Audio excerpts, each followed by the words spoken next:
গতকাল রাতে আমার নির্বাচনী কার্যালয়ে টাকার বিতরণের মিথ্যা অভিযোগে জামায়াত এনসিপি উগ্র কর্মীদের একত্রিত করে সাংবাদিক জাকির, জামায়াত প্রার্থী মুত্তাকিমের ছোট ভাই দুলাল, এনসিপি জাবেদ আক্তারি ও আল ফারুকের প্রিন্সিপাল শফিকুলের নেতৃত্বে ৩ শতাধিক সশস্ত্র ক্যাডাররা হামলা চালায়। ২ ঘন্টা অবরুদ্ধ থাকে আমার কর্মীরা। আমার অফিসে দেওয়াল, গেট, জানালা ও 2টি গাড়িতে ব্যাপক ভাঙচুর চালায় তারা। তৎক্ষণিক পুলিশ সহ আইন শৃঙ্খলা বাহিনীকে জানানো হলেও তারা বিলম্বে সাড়া দেন।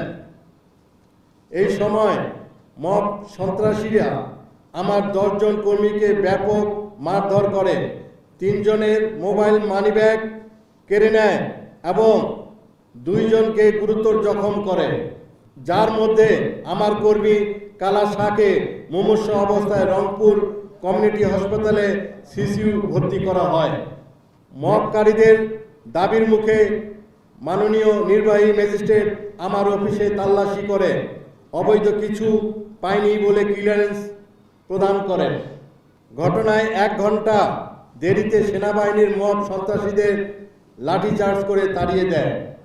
হামলার পরে দৃশ্যমান কোনো আইনি পদক্ষেপ আমরা পাইনি।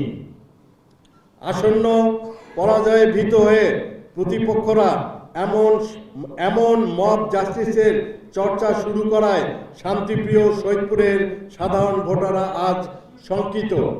আমি এর তীব্র নিন্দা জানাই। অবিলম্বে দোষীদের ফুটেজ দেখে গ্রেপ্তারের দাবি জানাই।